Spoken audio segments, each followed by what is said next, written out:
আসসালামু আলাইকুম ওরহমতুল্লাহি ওবরাকাতু। সম্মানিত দর্শক,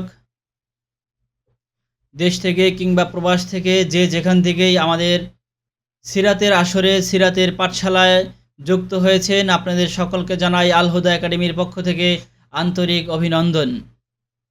সিরাতের পাঠশালার ধারাবাহিক ৫০টি আয়োজনের আজকের ৩০তম পর্ব। আজকের পর্বে আমরা জানব নবী করিম সাল্লাল্লাহু আলাইহি ওয়াসাল্লামের মক্কি জীবনের খুবই আলোচিত এবং খুবই বর্ণাঢ্য একটি ঘটনা, সেটি হলো মিরাজের ঘটনা। নবী করিম সাল্লাল্লাহু আলাইহি ওয়াসাল্লাম কখন মেরাজে গিয়েছিলেন এবং কখন তার ইসরা হয়েছিল, এ বিষয়ের ঘটনা আজকের পর্বে আমরা জানব ইনশাআল্লাহ। সম্মানিত দর্শক, আমরা বিগত পর্বে জেনেছি নবী করিম সাল্লাল্লাহু আলাইহি ওয়াসাল্লামের জীবনে দুঃখের বছর এসেছিল। চাচা আবু তালেব পৃথিবী থেকে চলে গিয়েছিলেন। বিবি খাদিজা রাদিয়াল্লাহু তাআলা আনহা তিনিও আল্লাহর ডাকে সাড়া দিয়ে চলে গিয়েছিলেন। এই দুইজন প্রিয় ব্যক্তি চলে যাওয়ার পরে মক্কার কাফেরেরা নবী করিম সাল্লাল্লাহু আলাইহি সাল্লামের উপর নির্যাতনের মাত্রা বাড়িয়ে দিয়েছিল। তখন মক্কা থেকে অনেকটা নিরাশ হয়ে তিনি তায়েফে গিয়েছিলেন ইসলাম প্রচার করতে। কিন্তু দুঃখের বিষয় হলো সেই তায়েফেরা ছিল কাফেরের চেয়েও বড় কাফের। তারা ছিল নিষ্ঠুরের চেয়েও বড় নিষ্ঠুর। তারা মক্কাবাসীর চেয়েও বেশি নির্যাতন করেছিল আমাদের নবীজির ওপর। ফলে নবী করিম সাল্লাল্লাহু আলাইহি সাল্লাম তায়েফ থেকেও নিরাশ হয়ে আবার মক্কায় ফিরে এসেছিলেন। এই পরিস্থিতি যখন নবী করিম সাল্লাল্লাহু আলাইহি সাল্লামের ওপর দিয়ে যাচ্ছিল, নবী করিম সাল্লাল্লাহু আলাইহি সাল্লাম যখন একদমই ভেঙে পড়েছিলেন, তিনি ইসলামের দাওয়াতকে কিভাবে সামনে এগিয়ে নেবেন, এই বৈরী পরিবেশে তাকে কিভাবে কাজ করতে হবে, এই সব বিষয় নিয়ে যখন তিনি অত্যন্ত ভাবনায় জীবনযাপন করতেছিলেন, ওই সময় আল্লাহ তাআলার পক্ষ থেকে সান্ত্বনা দেওয়ার জন্য, আমাদের নবী করিম সাল্লাল্লাহু আলাইহি সাল্লামের হৃদয়কে ভরে দেওয়ার জন্য, আমাদের নবী করিম সাল্লাল্লাহু আলাইহি সাল্লামকে আনন্দিত করার জন্য এক মহা ঘটনার অবতারণা হয়েছিল। আর সেটি ছিল স্বয়ং আল্লাহ তাআলার সাথে সাক্ষাতের ডাক। সম্মানিত দর্শক, নবী করিম সাল্লাল্লাহু আলাইহি সাল্লামের জন্য ছিল কতই সৌভাগ্যের এবং সেটি ছিল কতই আনন্দের বিষয়। স্বয়ং আল্লাহর সাথে সাক্ষাৎ করা এবং এই দুনিয়া থেকে সেই মহাকাশে, সেই আল্লাহ তাআলার আরশে পৌঁছে তার দিদার লাভ করা, এটা কতই সৌভাগ্যের ছিল এবং কতটাই এটা অকল্পনীয় বিষয় ছিল। কিন্তু আল্লাহ তাআলা নবী করিম সাল্লাল্লাহু আলাইহি সাল্লামকে খুশি করার জন্য, নবী করিম সাল্লাল্লাহু আলাইহি সাল্লামের মনের সেই কষ্ট দূর করার জন্য ঠিক এই ব্যবস্থাই সেদিন করেছিলেন। ঘটনাটি ছিল এরকম, নবী করিম সাল্লাল্লাহু আলাইহি সাল্লাম একদিন তার ঘরে শুয়েছিলেন। রাতের বেলায় ঘরে শুয়েছিলেন। ঠিক এই সময় জিবরাইল আলাইহিস সালাতু ওয়াস সালাম নবী করিম সাল্লাল্লাহু আলাইহি সাল্লামের ঘরে এসে বললেন, হে নবী, আমার সাথে আসুন। নবী করিম সাল্লাল্লাহু আলাইহি সাল্লাম জিবরাইলের দেখা পেয়ে আনন্দিত হলেন। যেহেতু জিবরাইল ছিল তার বন্ধু, অত্যন্ত বিশ্বস্ত এবং পরম বন্ধু, যিনি আল্লাহ তাআলার কাছ থেকে সরাসরি বাণী এনে, কোরআন এনে নবী করিম সাল্লাল্লাহু আলাইহি সাল্লামের কাছে দিতেন। তো উনি ছিলেন বার্তাবাহক এবং আল্লাহ তাআলারও বন্ধু এবং আমাদের নবীজিরও বন্ধু ছিলেন তিনি। এই বন্ধুর দেখা পেয়ে তিনি খুব খুশি হলেন। খুশি হয়ে এই বন্ধুর সাথে চলতে লাগলেন। জিবরাইল আলাইহিস সালাম তখন নবী করিম সাল্লাল্লাহু আলাইহি সাল্লামকে নিয়ে কাবা ঘরের কাছে গেলেন। কাবা ঘরের কাছে গিয়ে তাকে বললেন, হে নবী, আপনাকে আমার সাথেই এখন চলতে হবে। আমরা কোথাও যাচ্ছি। সিরাতের কিতাবে এখানে আরও অনেক ঘটনা বর্ণিত আছে। ওই সময় কাবা চত্বরে যাওয়ার পরে নবী করিম সাল্লাল্লাহু আলাইহি সাল্লামের শক্কে সাদর হয়েছিল। নবী করিম সাল্লাল্লাহু আলাইহি সাল্লামের এই সিনা মোবারক, তার বুকে অপারেশন হয়েছিল। তখন জিবরাইল আলাইহিস সালাম আসমানি ফেরেশতাদের সাথে নিয়ে নবী করিম সাল্লাল্লাহু আলাইহি সাল্লামের বুক, সিনা অপারেশন করেছিলেন। সেই সিনা অপারেশন করে তার গিল এবং ফাসাদ, অর্থাৎ নবী করিম সাল্লাল্লাহু আলাইহি সাল্লামের মনে যেই খারাপ চিন্তা অথবা তার মনে যেই হিংসা থাকার যেই পরিস্থিতি, এগুলো ফেলে দিয়েছিলেন। তিনি যাতে করে কখনো কারো সাথে হিংসা না করেন, কারো সাথে কখনো দ্বন্দ্বে লিপ্ত না হন। এ জাতীয় মন্দ গুণ অথবা খারাপ যে স্বভাব, এগুলো রাসূল সাল্লাল্লাহু আলাইহি সাল্লামের কলব থেকে ফেলে দিয়েছিলেন। ফেলে দিয়ে তার এই কলবকে আরও শক্তিশালী করে, যেহেতু এখন আল্লাহ তাআলার সাথে সাক্ষাতে যেতে হবে, তাই আল্লাহ তাআলার সাথে সাক্ষাতে যাওয়ার জন্য রাসূল সাল্লাল্লাহু আলাইহি সাল্লাম যাতে পূর্ণ প্রস্তুত থাকেন, এই কারণে তার হৃদয়কে প্রসারিত করে, তার হৃদয়ের ভিতরে এরকম সফটওয়্যার দিয়ে, তার হৃদয়ের মধ্যে এরকম শক্তি দিয়ে ওই অপারেশন শেষ করে নবী করিম সাল্লাল্লাহু আলাইহি সাল্লামকে তখন প্রস্তুত করেছিলেন স্বয়ং জিব্রাইল আলাইহিস সালাতু ওয়াস সালাম। এরপর হযরত জিবরাইল আলাইহিস সালাম বললেন, নবীজি আপনাকে আমার সাথে যেতে হবে। যাওয়ার জন্য প্রথমে আপনি এই বাহনে উঠুন।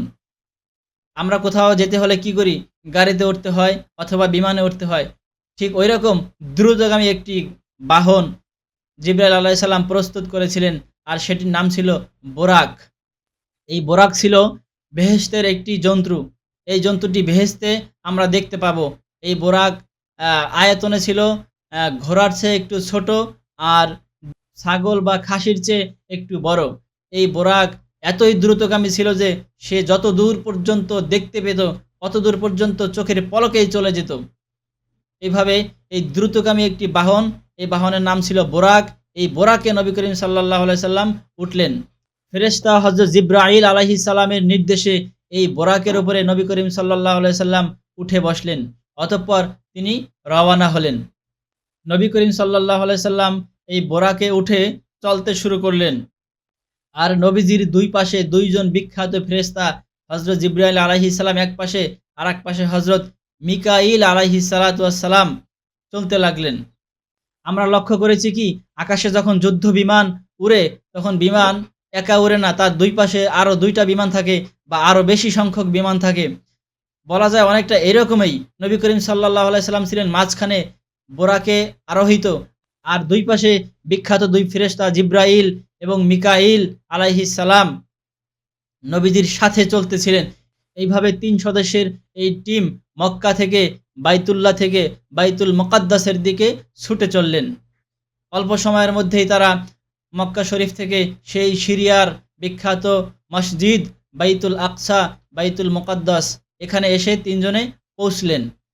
পৌঁছার পরে নবী করিম সাল্লাল্লাহু আলাইহি সাল্লাম এখানে অনেক কিছু দেখতে পেলেন। তার মধ্যে উল্লেখযোগ্য ছিল যে এই বাইতুল মুকাদ্দাসে দেখতে পেলেন যে আগের যুগের যত নবী রাসূল ছিলেন সবাই এখানে উপস্থিত। পূর্ববর্তী নবী রাসূলদেরকে দেখতে পেয়ে নবী করিম সাল্লাল্লাহু আলাইহি সাল্লাম খুবই খুশি হলেন। তাদের সাথে সাক্ষাৎ হয়ে তার মনটা ভরে গেল। মরে যাওয়ার পরে তাদের সাথে কুশল বিনিময় করার পরে সেখানে ২ রাকাত নামাজ আদায় করলেন। এখানে খুবই উল্লেখযোগ্য একটি বিষয় হচ্ছে, যেহেতু সকল নবীরা এখানে একসাথে আছেন, এখন নামাজ পড়ার বিষয়, নামাজের জামাতের ইমামতি কে করবেন? তো এক নবী এক নবীকে প্রাধান্য দিচ্ছিলেন, যে আপনি যান হযরত, আপনি নামাজ পড়ান। আরেকজন বলছিলেন, হযরত আপনি যান, আপনি নামাজ পড়ান। এভাবে ইমাম কে হবেন এ বিষয় নিয়ে সবাই সবাইকে প্রাধান্য দিচ্ছিলেন।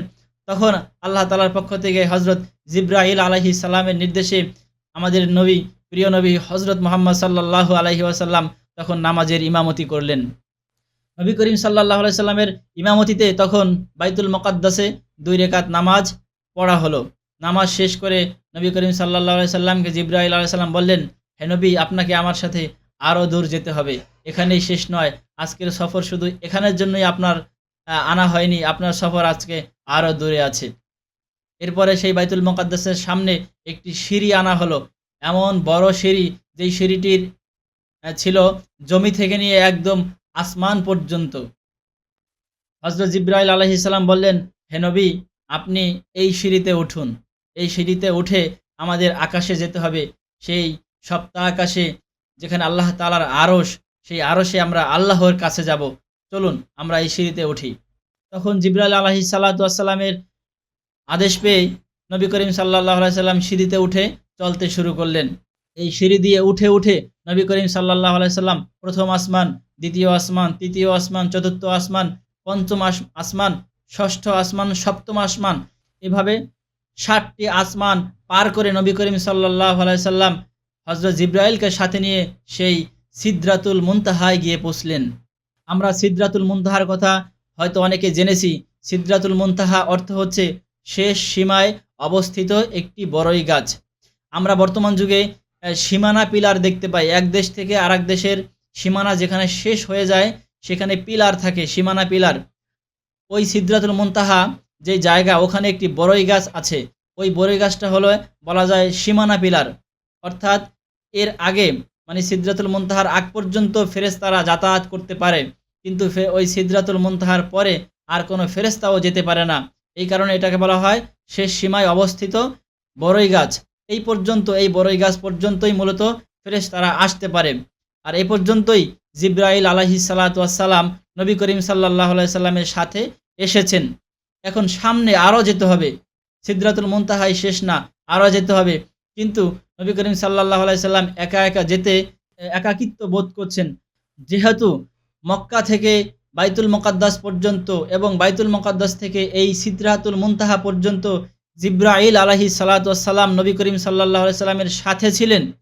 এ কারণে এতক্ষণ নবী করিম সাল্লাল্লাহু আলাইহি সাল্লাম অনেকটাই নির্ভয়ে জিব্রাইলের সাথে চলছিলেন। কিন্তু সিদরাতুল মুনতাহার পরে যেহেতু জিব্রাইল আর যেতে পারবেন না, এখন নবীকে একা যেতে হবে।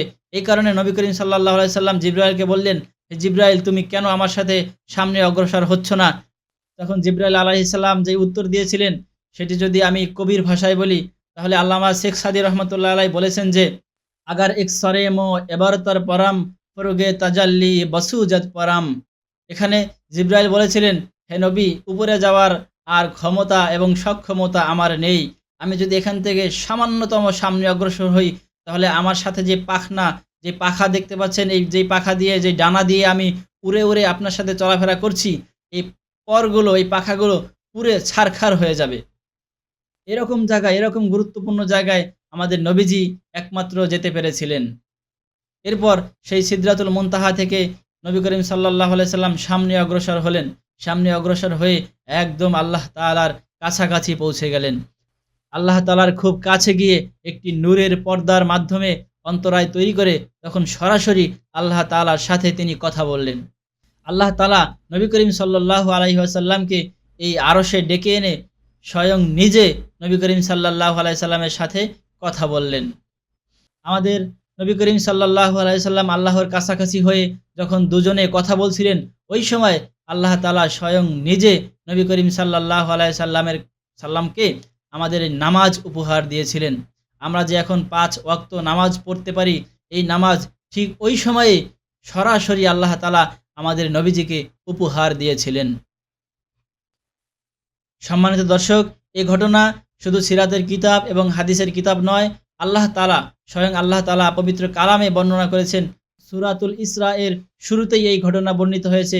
সেখানে আল্লাহ তাআলা বলেছেন, সুবহানাল্লাযী আসরা বিআবদিহি লাইলাম মিনাল মাসজিদিল হারামি ইলাল মাসজিদিল আকসা আল্লাযী বারাকনা হাওলাহু লিনুরিয়াহু মিন আয়াতিনা। এখানে আল্লাহ তাআলা স্বয়ং বলেছেন যে, আমি মুহাম্মদ সাল্লাল্লাহু আলাইহি সাল্লামকে ইসরা করিয়েছি, ভ্রমণ করিয়েছি বাইতুল্লাহ থেকে বাইতুল মুকাদ্দাস পর্যন্ত, যাতে সে সেখানকার বিভিন্ন দৃশ্য দেখতে পারে এবং আমার অনেক নিদর্শনাবলী সে যাতে জানতে পারে।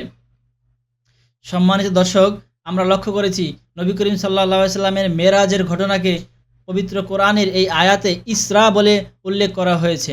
তাহলে আমরা এখানে জানতে পেলাম যে মিরাজ এবং ইসরা দুটি শব্দ।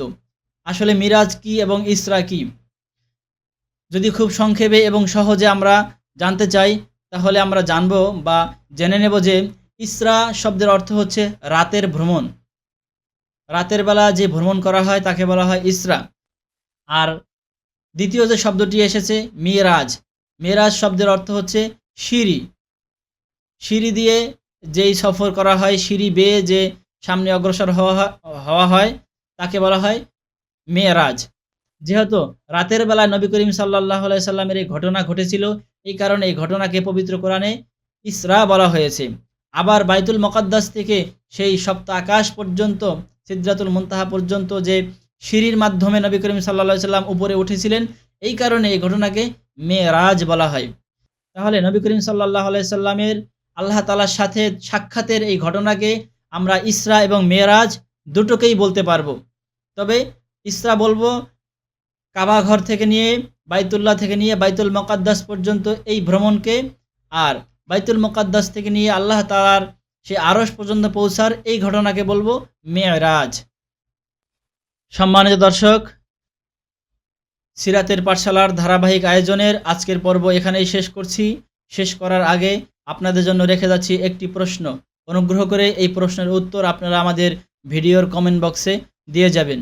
আপনাদের জন্য আজকের প্রশ্ন, নবী করিম সাল্লাল্লাহু আলাইহি ওয়াসাল্লাম মেরাজের রাতে মক্কা থেকে বাইতুল মুকাদ্দাস সফর করেছিলেন কোন বাহনে উঠে?